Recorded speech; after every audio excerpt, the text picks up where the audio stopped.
계속 이제 버핏은 왜 TSMC를 매수했는가 이 이야기를 하려고 하는 건데 아직까지 이제 저 결론까지 도달하기에는 과정이 좀 길어요. 그래서 썰처럼 들으세요. 이건 강의처럼 하기보다는 썰을 풀듯이 IT인이 이제 지금 경제 상태에 대해서 열거할 수 있는 그런 썰처럼 들으시면 좋겠습니다. 그리고 사전에 참고해 보실 게 제가 클라우드 시큐리티 과정 OT를 동영상으로 올린 게 있어요. 그걸 한번 들어보시면은 좀 더 이번 동영상을 이해하시기에 편할 겁니다. 이번에 영상을 만들었을 때 하이퍼스케일러라는 이야기를 했는데 하이퍼스케일러가 뭔가? 일단 서버라는 게 크게 온프레미스 데이터 센터와 클라우드 데이터 센터가 있어요. 온프레미스는 서버 장비까지 다 사서 그냥 자체적으로 구축을 한다고 생각을 하시면 되겠습니다. 근데 이제 그걸 하자니까 되게 힘들잖아요. 그래서 월세를 살아요. 데이터 센터 리츠인 에퀴닉스 같은 곳이 그런 역할을 합니다. 클라우드는 처음부터 빌리도록 되어 있어요. 가볍게 구축하고 서비스에 필요한 인프라를 그러니까 자기가 직접 땅을 사고 그 다음에 거기에다가 서버를 넣고 사무실을 구축하고 냉방 시스템을 구축하지 않아도 필요할 때 빌려 써서 구독 시스템으로 쓰는 겁니다. 그래서 그 인프라에 관련돼서는 클라우드 회사에서 관리를 하고 그 위쪽에 우리가 서비스로 제공할 소프트웨어만 구축하는데 집중을 한다. 그렇게 할 수 있는 게 클라우드를 빌리는 개념입니다. 여러분들이 투자를 하실 때 좀 기억하셔야 될 게 있는 게 대부분의 산업은 생산성을 위한 겁니다. 철강왕, 석유왕, JP모건, 원유기업, GE, 마이크로소프트, 애플 이게 미국 역사상 1위 기업들을 찍은 그 시대거든요. 근대에서부터. 사실상 개인이든 기업이든 생산성 목적이에요. 사이드로 엔터테인먼트, 게임 같은 것도 가능합니다. 영상 같은 것도 볼 수 있습니다. 하는 거지. 기본적으로 모두 다 어떤 산업이든 탑 클래스를 찍으려면 생산성 기준점으로 가야 돼요. 애플의 맥북을 보세요. 미친 듯이 게임을 못하도록 만든 작정을 한 듯한 느낌입니다.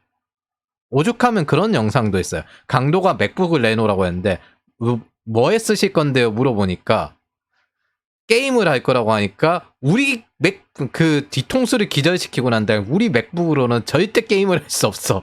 그렇게 광기에 어린 듯한 그런 느낌의 영상이 나올 정도로 그렇게 이야기가 나옵니다.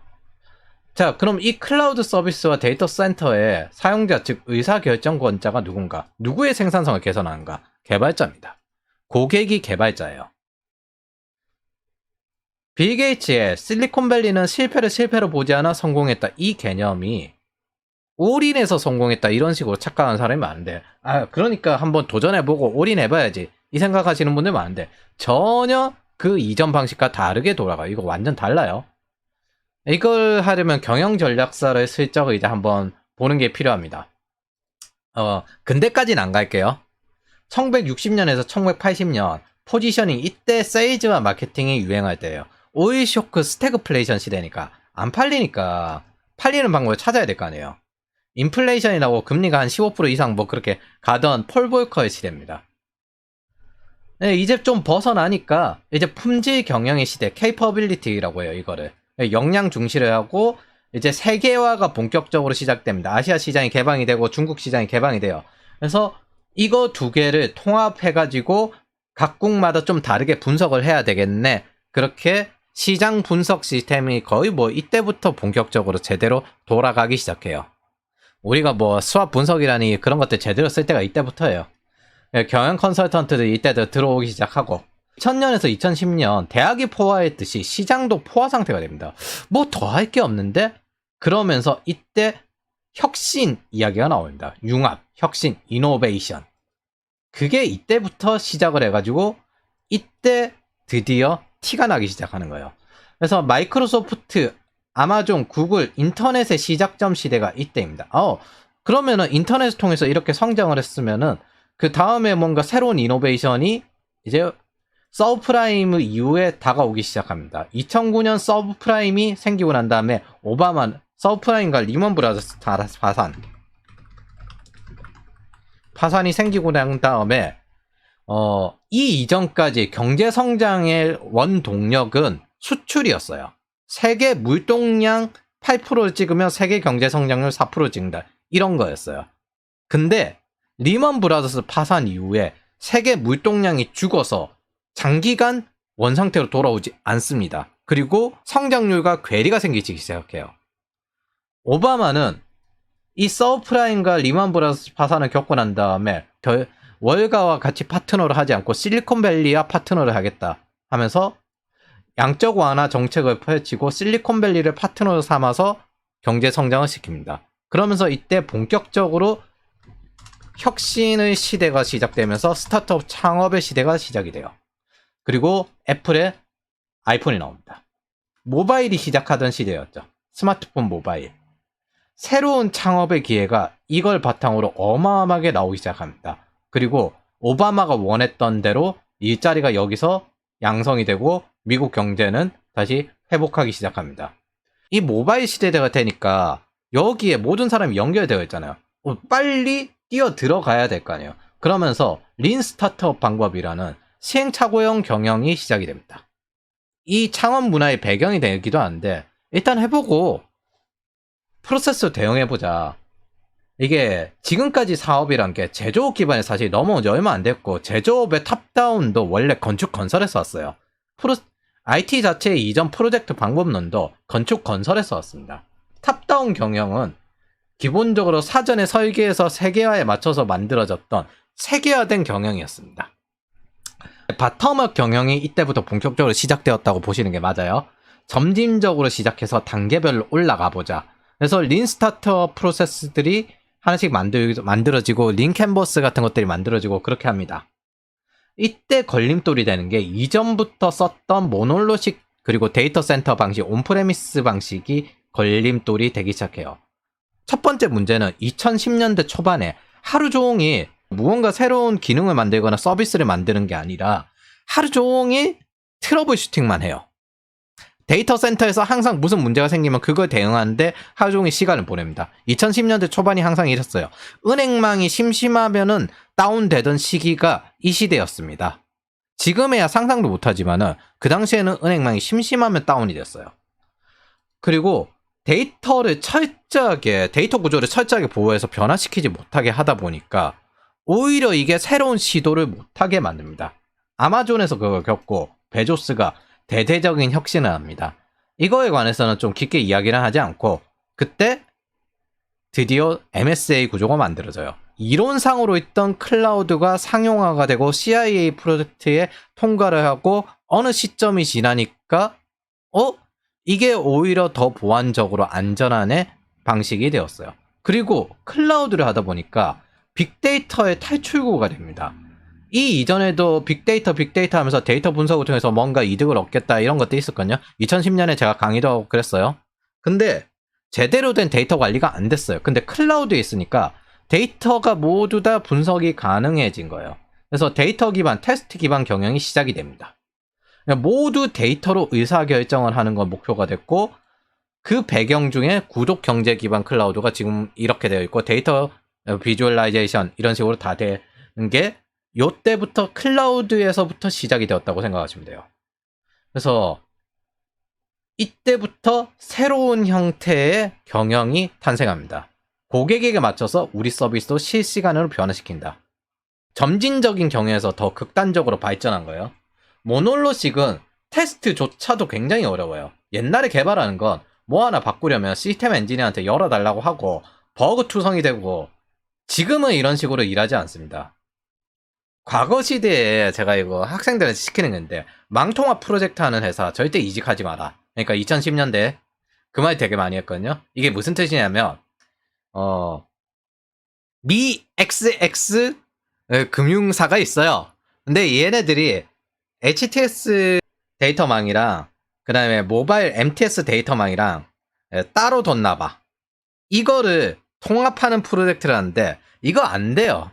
이거 항상 실패한 프로젝트 나올 때 이런 망통합 프로젝트에서 나옵니다. 이게 안 돼요. 반대로 클라우드는 오히려 분리를 시킵니다. 억지로라도. 더 이상 분리할 수 없을 정도로 분리를 시키는 구조이기 때문에 완전 다른 영역이에요. 그리고 그렇게 하다 보니까 장점이 어떤 게 생기냐면 테스트 기반으로 경영이 가능한 게 이 사진이 고객 전환율이 높은가, B 사진이 고객 전환율이 높은가, C 사진이 고객 전환율이 높은가, 이 테스트를 실질적으로 해볼 수가 있어요. 직접 해보고 우리가 뇌피셜로 생각하는 게 아니라 실제 고객 전환율이 높은 걸 기반으로 그 사진을 내놓고 운영을 할 수 있게 됩니다. 이걸 좀 멋있게 말하면 제품 주도 성장이라고 합니다. 그래서 제품 주도 성장이라는 개념이 지금의 경영 기법의 메인이 되어 있습니다. 실리콘밸리가 메인이잖아요. 이 시작점에서 가장 유명한 책이 이 인스파이어드라는 책입니다. 저는 지금 시대에 워터폴 모놀로식을 고수한다는 건 확장할 생각이 없다, 글로벌급으로 확장할 생각이 없다라고 생각을 합니다. MSA는 분명 돈이 더 많이 드는 구조입니다, 확장을 위해서. 근데 이 배경으로는 2009년 오바마 시대부터 늘어난 양적 완화의 배경이 있어요. 중앙은행의 머니터리 폴리시, 저금리 기조가 있었다는 거죠. 지금이랑 달라요. 지금 인플레이션은 재정정책, 피스칼 폴리시, 머니터리 폴리시는 어쨌든 생산성을 증대를 시키는데, 피스칼 폴리시는 보통 생산성에 쓰이는 게 아니잖아요. 보통 생산성보다는 복지나 이런 데 더 많이 쓰이잖아요. 그러다 보니까 이런 문제가 생기는 거죠. 그래서 피스칼 폴리시로 이득을 얻으려고 하니까 그냥 자국에 리쇼어링 해, 강제적으로. 이런 상태가 되어버리는 거죠. 보조금을 엄청나게 지원해줄게.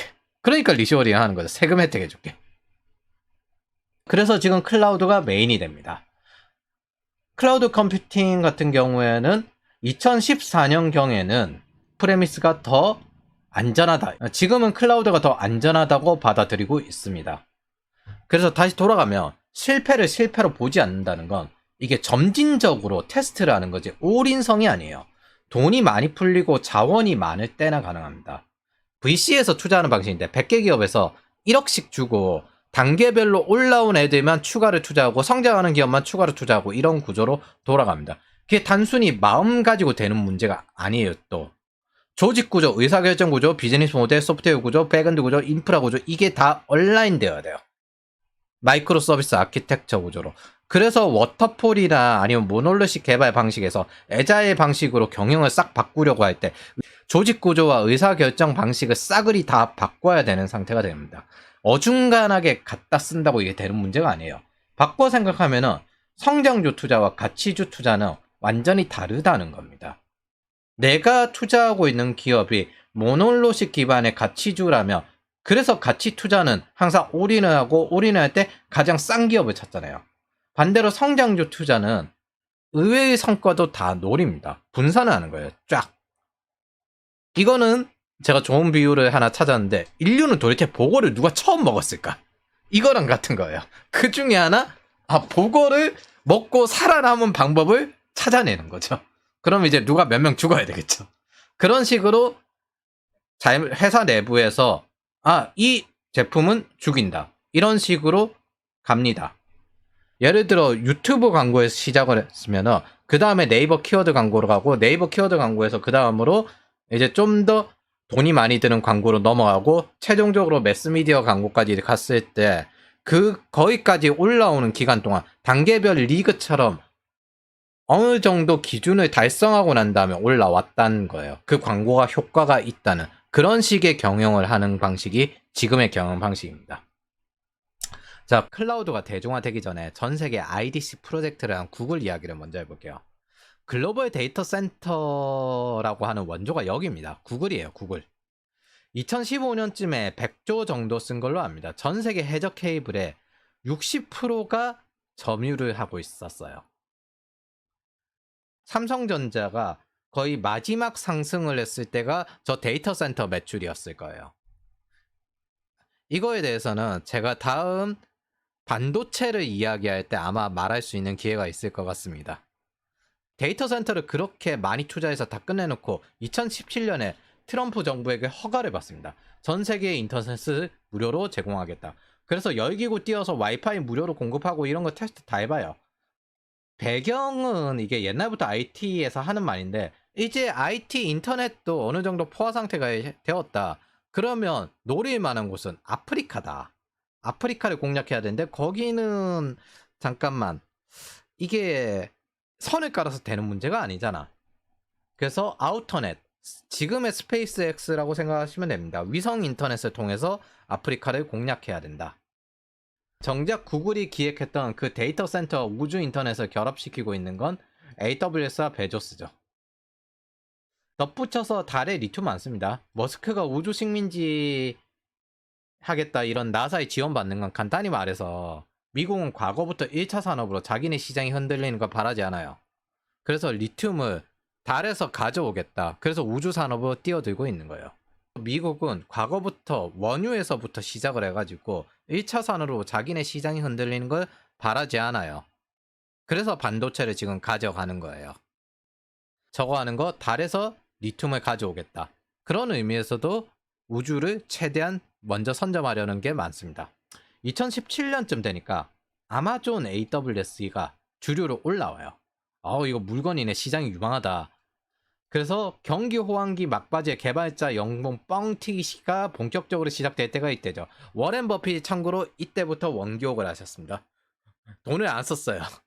투자할 곳이 없다고. AWS 서비스 구축이 빠르고 테스트하기 참 좋다. 애플이 뭐고 AWS 다 써요. 그럼 좋은 건 같이 해야지. 어디 독점을 하려고 해. 그래서 두 개의 기업이 참전합니다. 뭐 다른 기업들도 참전했는데 제대로 못했어요. 마이크로소프트와 구글이 참전합니다. 마소가 저 양적 완화 시대, 오바마 시대에 밀리고 패배주의에 가득했을 때 사티아 나델리가 합류해서 이 인도 경영자가 합류해서 할 수 있다. 이렇게 용기를 북돋고 우리는 이제부터 윈도우에 집착하지 않고 클라우드 기업이 된다. 그래서 마소는 윈도우에 더 이상 집착하는 기업이 아닙니다. 클라우드 기업이지. 그리고 구글은 데이터 센터랑 해저 케이블은 우리가 더 많으니까 그래서 똑같이 AWS가 하듯이 전환을 했어요.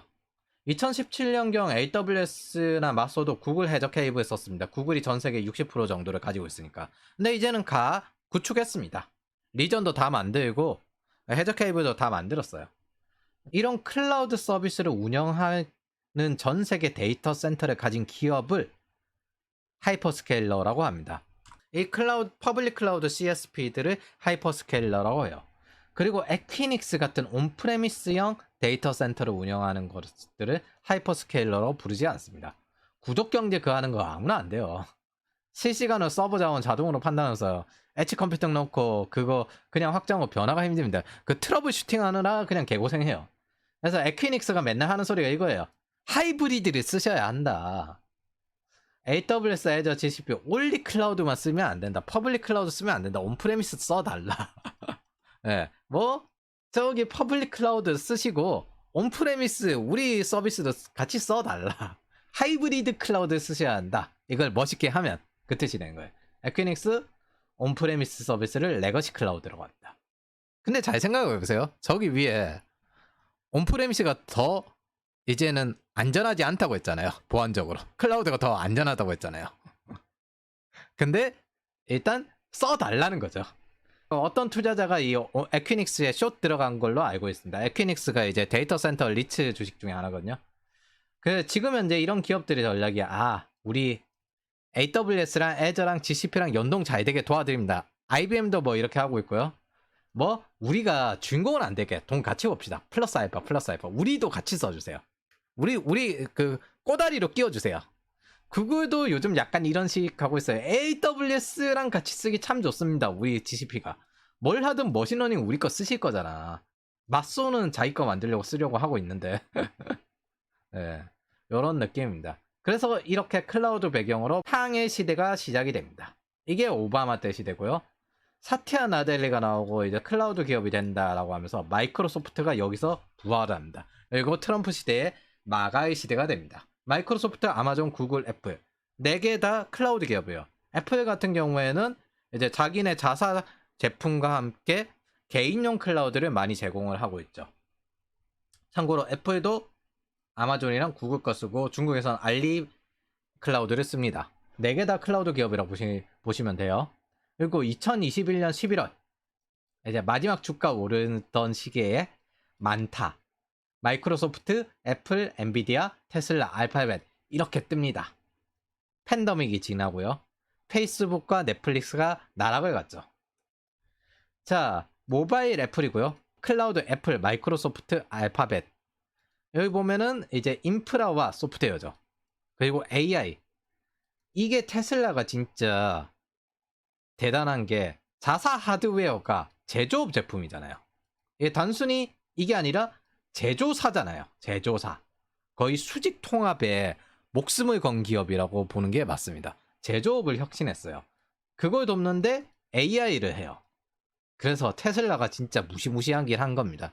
저게 다른 자동차 기업이 못 따라가는 영역이에요. 저 수요들을 돕는 게 엔비디아입니다. 뭐 어디가 이기든 우리가 판다. 어차피 너네들 비메모리 반도체 다 쓸 거 아니냐. 우리 쓰는 거. 자, 시대 상황을 이걸 데이터 집약 경제라고 합니다. 참고로 애플이든 엔비디아든 테슬라든 AWS GCP가 기본 스택이에요. 마이크로소프트는 원래부터 자사 고객들이 있었고, 하용호 씨 거 제가 한 번씩 갖다 쓰는데 전에도 몇 번 보셨던 분들이 있을 거예요. 그래서 지금의 경제는 아이폰이 나오니까 클라우드가 필요해졌고 빅데이터가 폭발적으로 그래서 증가를 하고 이게 데이터 분석이 됐고 머신러닝 되었고 다양한 서비스와 기능들이 나옵니다. 딱 이런 데이터 집약 경제의 상태입니다. 그리고 이제 경기 침체가 왔죠. 이런 IT 시대의 배경과 그 중심에 하이퍼스케일 즉 클라우드 회사들이 있습니다. 다시 말했지만 세계적으로 가장 뛰어난 회사들의 공통적인 특징들은 모두 생산성 용도였다는 거예요. 필수품 같은 그런 역할을 했습니다. 자, 버핏이 투자한 스타트업 스노우플레이크가 AWS Azure GCP 다음으로 네 번째 하이퍼스케일러가 될 수도 있다 기대되기 때문에 그런 식으로 투자를 했다고 보는 게 맞습니다. 자체적인 용도로 쓰지만 하이퍼스케일러급인 기업들이 있어요. 이게 애플과 페이스북입니다. 그러니까 이게 안다고 되는 문제가 아니에요. AWS가 잘 나가네? 우리가 있는 서버와 데이터를 활용해가지고 우리도 클라우드 사업을 시작해야 되겠어. 애저와 GCP를 그렇게 전환해서 클라우드를 만들어 운영한 게 대단한 역량입니다. 이게 안다고 되는 게 아니에요. 연결만 하면 되겠지. 그럴 거면 에퀴닉스가 진작에 했지. 연결만 하면 되겠지? 클라우드 느려요. 빨라야 되잖아요. 그거부터 안 되고 일본에서도 하다가 데이터 날려버린 예전에 사고가 있습니다. 일본 클라우드 대란이라고 해가지고 2012년에 다 날려버린 거 있거든요. 복구가 안 돼. 누가 누구 건지 복구가 안 돼요. 퍼스트 서버라는 클라우드 업체. 이거 한번 하다가 말아먹었었죠. 할 수 있으면 했어요. 한국 클라우드 서비스가 저는 하이퍼스케일러가 될 가능성이 없다고 생각합니다. 기술은 좀 가능할 것 같긴 한데 이게 두 가지 문제가 있어요. 여긴 자본만 이야기인데 자본이 필요한데 그럼 어마어마한 자본이 필요하잖아요. 2015년 이전에 100조를 때려 부은 게 GCP인데 우리나라 1년 예산이 한 600조 정도예요. 거기서 100조를 때려 부어야 된다고요. 그럼 하이퍼스케일러가 되기에는 어디서 자본을 하고 그걸 해가지고 무슨 이득을 얻을 거냐. 첫 번째 그게 안 돼요. 그럼 두 번째 한국 내 클라우드만 하겠죠. 일단 한국이 땅덩이가 좁잖아요.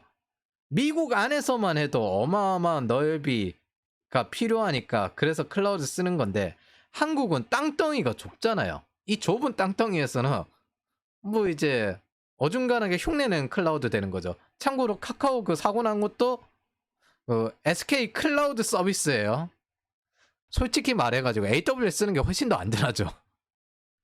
물론 이제 제 제자들 중에 한국에서 결혼했고 오래 살 생각을 하는 제자들 중에는 한국 클라우드 만드는 곳에 들어가 있는 친구도 있습니다.